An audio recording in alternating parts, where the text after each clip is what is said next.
e eu falei o nome do pastor, né? Eu falei o nome do pastor e eu disse o que ia acontecer.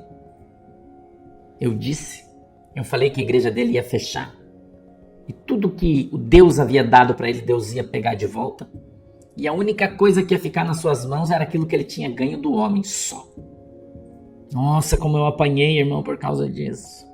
Quanto que eu apanhei, irmão. Quanto que me falaram que eu era do diabo, que eu era mentiroso. Foi aí que nasceu o meu apelido de profeta do caos, né? Aí que nasceu. Eles começaram a me chamar porque eu era profeta do caos. E dizia assim, cadê as profecias, pastor, né? E agora, né, as pessoas estão vendo, né? Só adultério dentro da igreja do cara. Os pastores dele, tudo no adultério, sendo excluído da igreja. A igreja só cai, só afunda, cada vez afunda mais, né? E os caras mentem. Né? Mentem descaradamente. Toma dinheiro de todo mundo, rouba todo mundo, engana todo mundo, né? Só velhacos, né? E vai acabar, irmão. Vai acabar. Porque o pastor profetizou, vai acabar? Não, porque Deus falou. Deus avisou ele muitas vezes do que ia acontecer. Mas ele não endireitou o seu caminho. Né? Não endireitou o seu caminho. Então, a palavra de Deus, ela é muito clara, irmão. Você pode querer matar o profeta, mas você não acaba com a profecia. Entendeu?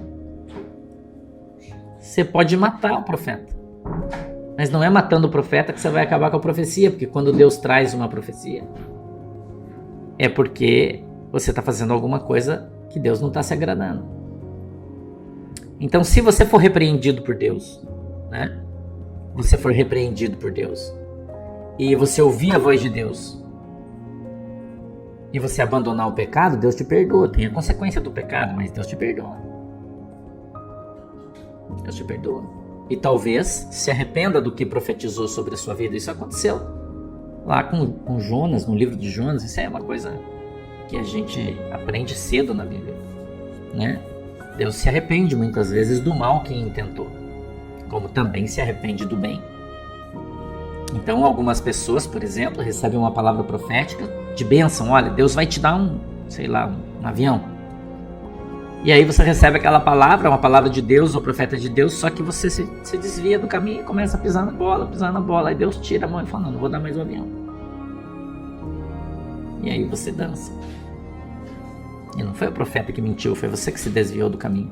Então Deus te profetizou uma bênção, mas lá na frente você perdeu, porque você saiu do caminho. Assim pode ser quando o profeta vem e diz assim, diz o Senhor, prepara a tua casa, porque essa ferida não é para a vida, é para a morte. Eu estou pregando a Bíblia para você, está escrito lá no livro de Isaías isso. Eu acho que é 37, né? Não tenho bem certeza, mas acho que é. E aí o cara chorou, Senhor, me perdoa, porque Deus se compadeceu do cara, mandou o profeta voltar e disse, assim diz o Senhor, vou mudar a tua história. Vou te dar mais uns anos de fé aí. Entendeu? Então Deus ele pode mudar a sentença de acordo com o teu comportamento.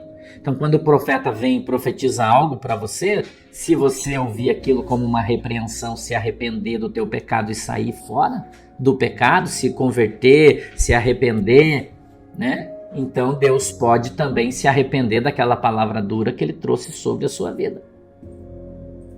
Entendeu? É simples. É simples. Então, a gente observando o Evangelho, a gente aprende, vendo tudo isso que está acontecendo, todas essas coisas que você está vendo, eu estou vendo, a gente vê no jornal todo dia, a gente vê na internet todo dia. Então a gente aprende que o jugo do Senhor Jesus Cristo, veja o que está escrito aqui, ó. Naquele tempo, respondendo, Jesus disse, graças te dou, ó Pai, Senhor do céu e da terra, que ocultaste essas coisas aos sábios e instruídos e as revelaste aos pequeninos. Irmão, quando você começa a ficar muito grandão, você não precisa de Deus mais, né, irmão Cláudio de Santana? Quando você começa a ficar muito santo, você não precisa mais de Jesus.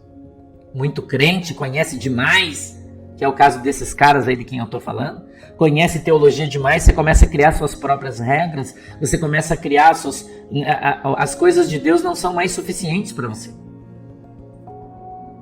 Entendeu? A Bíblia já não é mais suficiente, o cara quer algo mais. Né? A pessoa, o jugo da palavra é muito leve, eu vou pôr um jugo mais pesado, eu vou proibir as pessoas, as irmãs de andar de calça, vou proibir os irmãos de andar de bermuda, porque a Bíblia não é suficiente para eles. Então eles começam a criar regras em cima de regras, isso está em Isaías 30. Ele fala isso, regras em cima de regras. Não é? Ensinamento de vitória, de bênção, de prosperidade, de como você prosperar, de como você ficar rico, de como você cria sua própria igreja e não prega mais o evangelho da salvação, não tem mais cura, não tem mais batismo com o Espírito Santo. Você vê o pastorzão, sobe lá, traz uma mensagem, grita e no final não faz nenhum apelo para saber se tem alguém que quer aceitar Jesus, porque quem vai ver ele é só crente, é só show. Cantores famosos, ninguém vai lá que não é crente, não vai lá. Não ora para os doentes porque não tem unção mais, já perdeu. Não expulsa demônios, né? Porque não tem autoridade.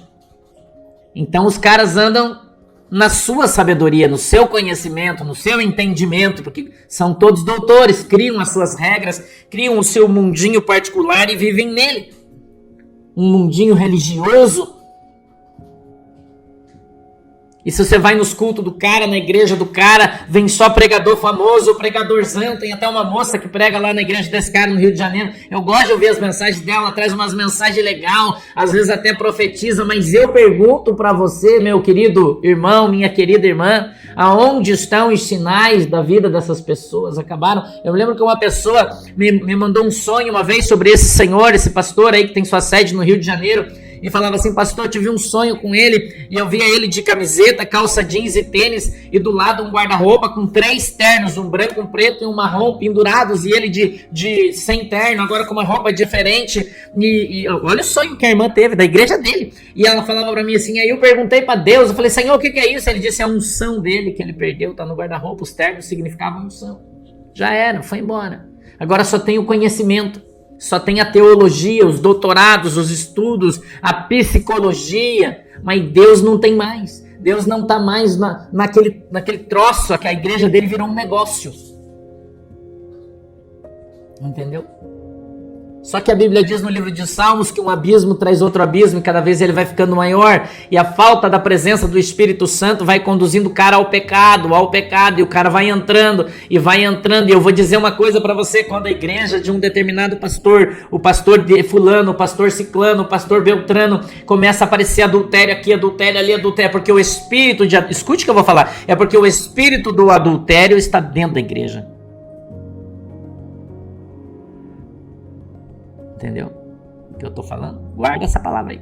O espírito do adultério, ele tá dentro da igreja, porque ele começa a rondar os pastores da igreja. Aí termina aí esse escândalo aqui, escândalo ali, escândalo aqui, aquela igreja grande do cara cai ali, caiu, aqui caiu, e o cara vai tirando. Mas por que isso acontece, irmão? Porque a Bíblia diz que você não reconhece a árvore, senão pelos seus frutos. Eu só tô pregando o evangelho pra você, não tô acusando ninguém de nada. Só tô te ensinando o que a Bíblia diz, então é fácil de você perceber. Não precisa nem ser um profeta, é só conhecimento da palavra. Entendeu? Um adultério aqui, um adultério ali, né? Talvez você não saiba das coisas que rolam, mas a coisa vai afundando, irmão. Começa a afundar e vai quebrando, e vai quebrando, e vai quebrando. Por quê? Porque Deus não está mais lá, porque eles já perderam Jesus no meio da festa faz tempo. Já perdeu Jesus no meio da festa e faz tempo, irmão. Entendeu? Eu preguei esse texto aqui esses dias. Perderam Jesus. Entendeu? E quando o cara perde Jesus, a Bíblia diz que um abismo traz outro e cada vez ele fica maior, né, Rômulo Vieira? Cada vez vai ficando maior. Entendeu? Então, quando o pastor é adúltero, as ovelhas são adúlteras, irmão. É a Bíblia que diz isso. Né? Porque as frutas nascem do pé. E a Bíblia diz que se a raiz daquela árvore não é Deus, todo o resto é mal. Oi, Janete Campos. Bom, Deus te abençoe. Você tá entendendo? Todo é mal. Então começa a quebrar. A unção que está na igreja acabou. E então os caras começam a cair no adultério, porque uma coisa leva a outra. Você começa fumando um charuto, mas o Spurgeon fumava charuto, aí você começa a tomar uísque, aí toma um uisquinho, daí do charuto vem o uísque, veja, e vai vindo, ele vai vindo devagar, o diabo vai tomando conta, as pessoas não percebem, porque eles acham que tem Jesus, tanto Jesus na vida deles, que eles estão acima do bem e do mal. Então eles começam a chafurdar no mundo, né? E principalmente esses caras, aí no caso desses aí que eu tô falando, que nasceram crente dentro do evangelho, que nunca andaram no mundo. Eu vim do mundo, irmão. Eu vim da cachaça, eu vim da prostituição. Deus me tirou do lixo. Eu me converti com 26 para 27 anos. Deus me tirou do lixo. Eu vim do submundo. Então eu conheço muito bem o mundo. Eu não quero voltar para lá. Jesus me salvou do mundo. Mas muitos pastores de grandes igrejas hoje tiveram avós crentes, pais crentes, e os caras nunca tomaram uma cachaça, nunca fizeram nada errado. E de repente, quando o cara chega numa determinada patamar, o cara começa a conhecer o mundo. Ele começa a fumar um charuto, ele começa a tomar um uísque. Entendeu? Você tá entendendo? Oi, Tere, eu também tenho televisão na minha casa. Eu disse assistir a Rede Globo, não a televisão, entendeu? Não, nada a ver. Tá? É que antigamente, quando apareceu a televisão, 1970, entendeu? Essas igrejas diziam que a televisão era caixão do diabo, que o que vinha de lá era de Satanás. Foi isso que eu disse, não que a televisão é pecado. Eu não disse isso, entendeu? É que os caras da igreja diziam, tá? Então, e os caras, aí o cara começa a gostar, ele fuma um charuto, daí ele toma um uísque, daqui a pouco ele tem uma amante. A Bíblia diz, uma coisa vai puxando a outra, irmão. Daqui a pouco ele arruma uma amante. A mulher dele já tá mais velha, já tá nada, ele olha as moças bonitas, o cara fica importante, cheio do dinheiro. Entendeu? São duas coisas que matam o homem de Deus. Duas coisas: o dinheiro e a prostituição. Corrompeu o coração, já era. Entendeu?